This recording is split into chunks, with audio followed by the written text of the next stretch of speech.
Why didn't you finish the job? Master. Do you advocate taking life?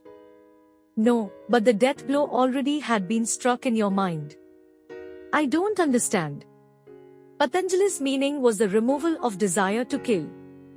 Sri Yukteswar had found my mental processes an open book. This world is inconveniently arranged for a literal practice of ahimsa.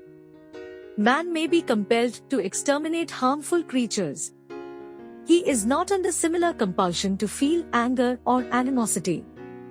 All forms of life have equal right to the air of Maya. The saint who uncovers the secret of creation will be in harmony with its countless bewildering expressions. All men may approach that understanding who curb the inner passion for destruction. Guruji, should one offer himself a sacrifice rather than kill a wild beast?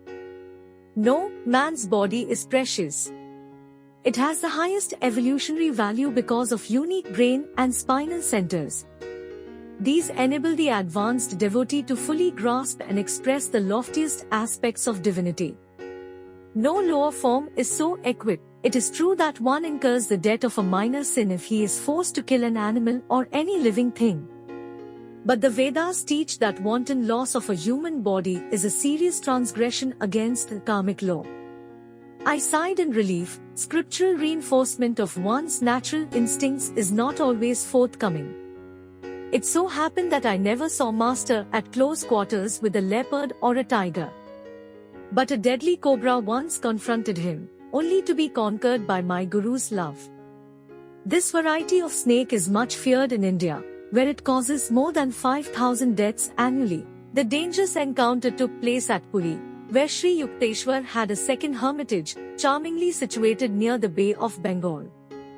Prafulla, a young disciple of later years, was with Master on this occasion. We were seated outdoors near the ashram, Prafulla told me. A cobra appeared nearby, a 4-foot length of sheer terror. Its hood was angrily expanded as it raced toward us. My Guru gave a welcoming chuckle, as though to a child. I was beside myself with consternation to see Master engage in a rhythmical clapping of hands. He was entertaining the dread visitor. I remained absolutely quiet, inwardly ejaculating what fervent prayers I could muster. The serpent, very close to my Guru, was now motionless, seemingly magnetized by his caressing attitude. The frightful hood gradually contracted, the snake slithered between Master's feet and disappeared into the bushes. Why my Guru would move his hands, and why the cobra would not strike them, were inexplicable to me then, Prafulla concluded. I have since come to realize that my divine Master is beyond fear of hurt from any living creature. One afternoon during my early months at the ashram, found Sri Yukteswar's eyes fixed on me piercingly. You are too thin, Mukunda. His remark struck a sensitive point. That my sunken eyes and emaciated appearance were far from my liking was testified to by rows of tonics in my room at Calcutta. Nothing availed. Chronic dyspepsia had pursued me since childhood. My despair reached an occasional zenith when I asked myself if it were worthwhile to carry on this life with a body so unsound. Medicines have limitations, the creative life force has none. Believe that, you shall be well and strong. Sri Yukteswar's words aroused a conviction of personally applicable truth which no other healer, and I had tried many, had been able to summon within me. Day by day, behold, I waxed. 2 weeks after Master's hidden blessing, I had accumulated the invigorating weight which eluded me in the past. My persistent stomach ailments vanished with a lifelong permanency.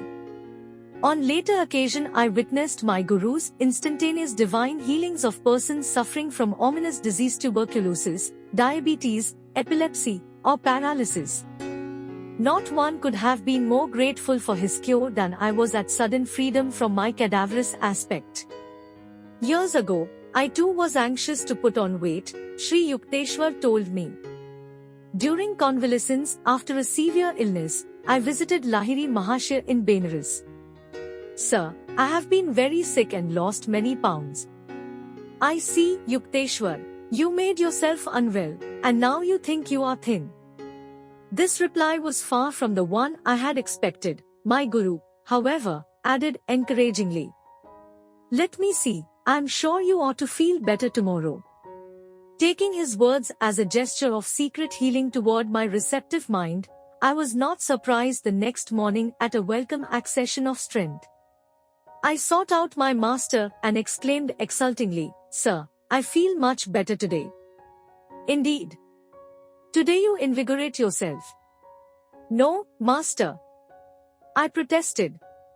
"It was you who helped me. This is the first time in weeks that I have had any energy." "Oh yes. Your malady has been quite serious. Your body is frail yet. Who can say how it will be tomorrow?" The thought of possible return of my weakness brought me a shudder of cold fear. The following morning I could hardly drag myself to Lahiri Mahashaya's home. "Sir, I am ailing again." My guru's glance was quizzical. "So, once more you indispose yourself." "Gurudev, I realize now that day by day you have been ridiculing me. My patience was exhausted. I don't understand why you disbelieve my truthful reports. Really, it has been your thoughts that have made you feel alternately weak and strong." My master looked at me affectionately. "You have seen how your health has exactly followed your expectations. Thought is a force, even as electricity or gravitation. The human mind is a spark of the almighty consciousness of God.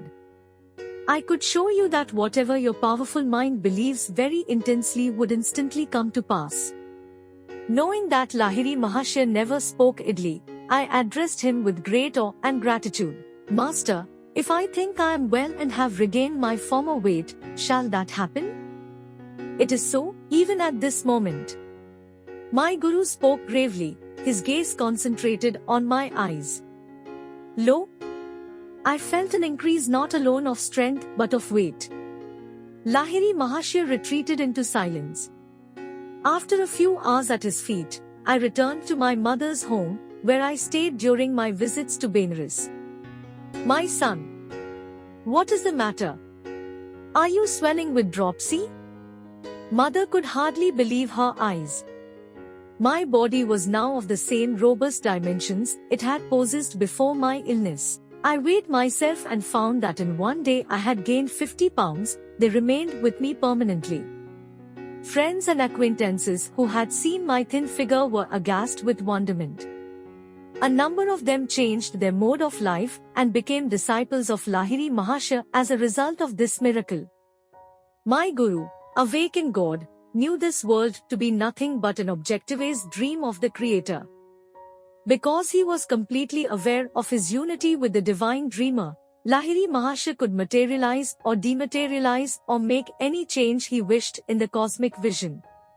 12-10. All creation is governed by law, Sri Yukteswar concluded. The ones which manifest in the outer universe, discoverable by scientists, are called natural laws. But there are subtler laws ruling the realms of consciousness which can be known only through the inner science of yoga. The hidden spiritual planes also have their natural and lawful principles of operation. It is not the physical scientist but the fully self-realized master who comprehends the true nature of matter.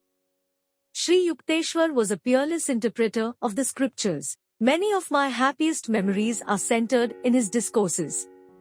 But his jeweled thoughts were not cast into ashes of heedlessness or stupidity. One restless movement of my body, or my slight lapse into absent-mindedness, sufficed to put an abrupt period to Master's exposition. "You are not here." Master interrupted himself one afternoon with this disclosure. As usual, he was keeping track of my attention with a devastating immediacy. "Guruji." My tone was a protest. "I have not stirred, my eyelids have not moved, I can repeat each word you have uttered. Nevertheless you were not fully with me. Your objection forces me to remark that in your mental background you were creating 3 institutions. One was a sylvan retreat on a plain, another on a hilltop, a third by the ocean." Those vaguely formulated thoughts had indeed been present almost subconsciously. I glanced at him apologetically. You have given me that right. The subtle truths I am expounding cannot be grasped without your complete concentration. Unless necessary, I do not invade the seclusion of others' minds. Man has the natural privilege of roaming secretly among his thoughts. The unbidden Lord does not enter there, neither do I venture intrusion. You are ever welcome, Master. Your architectural dreams will materialize later. Now is the time for study. Thus incidentally my Guru revealed in his simple way the coming of three great events in my life. Since early youth I had had enigmatic glimpses of three buildings, each in a different setting. In the exact sequence Sri Yukteswar had indicated, these visions took ultimate form. First came my founding of a boys' yoga school on a Ranchi plain, then my American headquarters on a Los Angeles hilltop, finally a hermitage in Southern California by the vast Pacific. Master never arrogantly asserted, I prophesy that such and such an event shall occur. He would rather hint, don't you think it may happen? But his simple speech had Vatic power. There was no recanting, never did his slightly veiled words prove false. Sri Yukteswar was reserved and matter-of-fact in demeanor. There was naught of the vague or daft visionary about him. His feet were firm on the earth, his head in the heaven of heaven. Practical people aroused his admiration. Saint lines is not dumbness. Divine perceptions are not incapacitating, he would say. The active expression of virtue gives rise to the keenest intelligence. In Master's life I fully discovered the cleavage between spiritual realism and the obscure mysticism that spuriously passes as a counterpart. My Guru was reluctant to discuss the superphysical realms. His only marvelous aura was one of perfect simplicity. In conversation he avoided startling references, in action he was freely expressive. Others talked of miracles but could manifest nothing. Sri Yukteswar seldom mentioned the subtle laws but secretly operated them at will. A man of realization does not perform any miracle until he receives an inward sanction, Master explained. God does not wish the secrets of his creation revealed promiscuously. 12 to 12 also, every individual in the world has inalienable right to his free will. A saint will not encroach upon that independence. The silence habitual to Sri Yukteswar was caused by his deep perceptions of the infinite. No time remained for the interminable revelations that occupy the days of teachers without self-realization. In shallow men the fish of little thoughts cause much commotion. In oceanic minds the whales of inspiration make hardly a ruffle. This observation from the Hindu scriptures is not without discerning humor. Because of my Guru's unspectacular guise, only a few of his contemporaries recognized him as a superman. The popular adage, he is a fool that cannot conceal his wisdom, could never be applied to Sri Yukteswar. Though born a mortal like all others, Master had achieved identity with the ruler of time and space. In his life I perceived a godlike unity. He had not found any insuperable obstacle to mergence of human with divine. No such barrier exists, I came to understand, save in man's spiritual unadventurousness.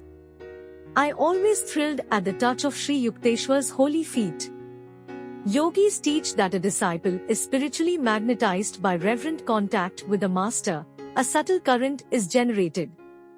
The devotee's undesirable habit mechanisms in the brain are often cauterized, the groove of his worldly tendencies beneficially disturbed. Momentarily at least he may find the secret veils of Maya lifting, and glimpse the reality of bliss. My whole body responded with a liberating glow whenever I knelt in the Indian fashion before my Guru. Even when Lahiri Mahashaya was silent, Master told me, or when he conversed on other than strictly religious topics, I discovered that nonetheless he had transmitted to me ineffable knowledge. Sri Yukteswar affected me similarly.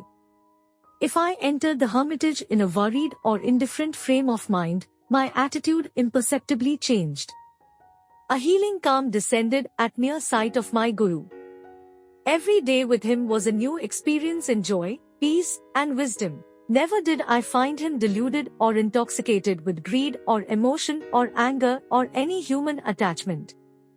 The darkness of Maya is silently approaching. Let us hie homeward within. With these words at dusk, Master constantly reminded his disciples of their need for Kriya Yoga. A new student occasionally expressed doubts regarding his own worthiness to engage in yoga practice. Forget the past, Sri Yukteswar would console him. The vanished lives of all men are dark with many shames. Human conduct is ever unreliable until anchored in the divine. Everything in future will improve if you are making a spiritual effort now. Master always had young chelas in his hermitage. Their spiritual and intellectual education was his lifelong interest. Even shortly before he passed on, he accepted for training to 6-year-old boys and one youth of 16. He directed their minds and lives with that careful discipline in which the word disciple is etymologically rooted. The ashram residents loved and revered their guru. A slight clap of his hands sufficed to bring them eagerly to his side. When his mood was silent and withdrawn, no one ventured to speak. When his laugh rang jovially, children looked upon him as their own. Master seldom asked others to render him a personal service, nor would he accept help from a student unless the willingness was sincere. My Guru quietly washed his clothes if the disciples overlooked that privileged task. Sri Yukteswar wore the traditional ochre-colored Swami robe. His laceless shoes, in accordance with Yogi custom, were of tiger or deer skin. Master spoke fluent English, French, Hindi, and Bengali. His Sanskrit was fair. He patiently instructed his young disciples by certain shortcuts which he had ingeniously devised for the study of English and Sanskrit. Master was cautious of his body, while withholding solicitous attachment. The infinite, he pointed out, properly manifests through physical and mental soundness. He discountenanced any extremes. A disciple once started a long fast. My Guru only laughed, why not throw the dog a bone? Sri Yukteswar's health was excellent. I never saw him unwell. He permitted students to consult doctors if it seemed advisable. His purpose was to give respect to the worldly custom. Physicians must carry on their work of healing through God's laws as applied to matter. But he extolled the superiority of mental therapy, and often repeated, wisdom is the greatest cleanser. The body is a treacherous friend. Give it its due, no more, he said. Pain and pleasure are transitory. Endure all dualities with calmness, while trying at the same time to remove their hold. Imagination is the door through which disease as well as healing enters. Disbelieve in the reality of sickness even when you are ill. An unrecognized visitor will flee. Master numbered many doctors among his disciples. Those who have ferreted out the physical laws can easily investigate the signs of the soul, he told them. A subtle spiritual mechanism is hidden just behind the bodily structure. Sri Yukteswar counseled his students to be living liaisons of Western and Eastern virtues. Himself an executive Occidental in outer habits, inwardly he was the spiritual Oriental. He praised the progressive, resourceful and hygienic habits of the West, and the religious ideals which give a centuried halo to the East. Discipline had not been unknown to me. At home father was strict, Ananta often severe. But Sri Yukteswar's training cannot be described as other than drastic. A perfectionist, my Guru was hypercritical of his disciples, whether in matters of moment or in the subtle nuances of behavior. Good manners without sincerity are like a beautiful dead lady, he remarked on suitable occasion. Straightforwardness without civility is like a surgeon's knife, effective but unpleasant. Candor with courtesy is helpful and admirable. Master was apparently satisfied with my spiritual progress, for he seldom referred to it. In other matters my ears were no strangers to reproof.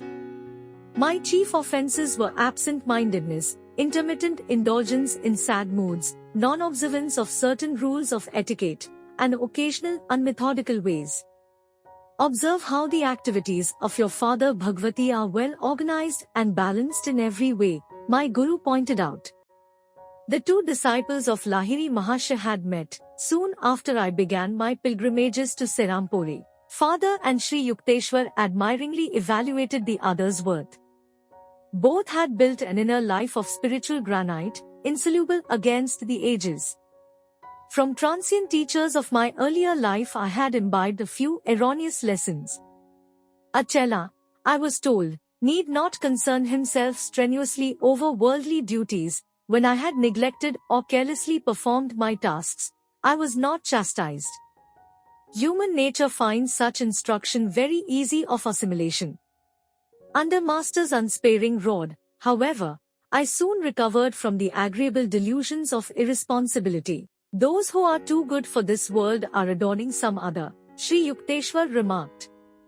So long as you breathe the free air of earth, you are under obligation to render grateful service. He alone who has fully mastered the breathless state is freed from cosmic imperatives. I will not fail to let you know when you have attained the final perfection. My Guru could never be bribed, even by love. He showed no leniency to anyone who, like myself, willingly offered to be his disciple. Whether Master and I were surrounded by his students or by strangers, or were alone together, he always spoke plainly and upbraided sharply. No trifling lapse into shallowness or inconsistency escaped his rebuke. This flattening treatment was hard to endure, but my resolve was to allow Sri Yukteswar to iron out each of my psychological kinks. As he labored at this titanic transformation, I shook many times under the weight of his disciplinary hammer. If you don't like my words, you are at liberty to leave at any time, Master assured me. I want nothing from you but your own improvement. Stay only if you feel benefited. For every humbling blow he dealt my vanity, for every tooth in my metaphorical jaw he knocked loose with stunning aim, I am grateful beyond any facility of expression. The hard core of human egotism is hardly to be dislodged except rudely. With its departure, the divine finds at last an unobstructed channel. In vain it seeks to percolate through flinty hearts of selfishness.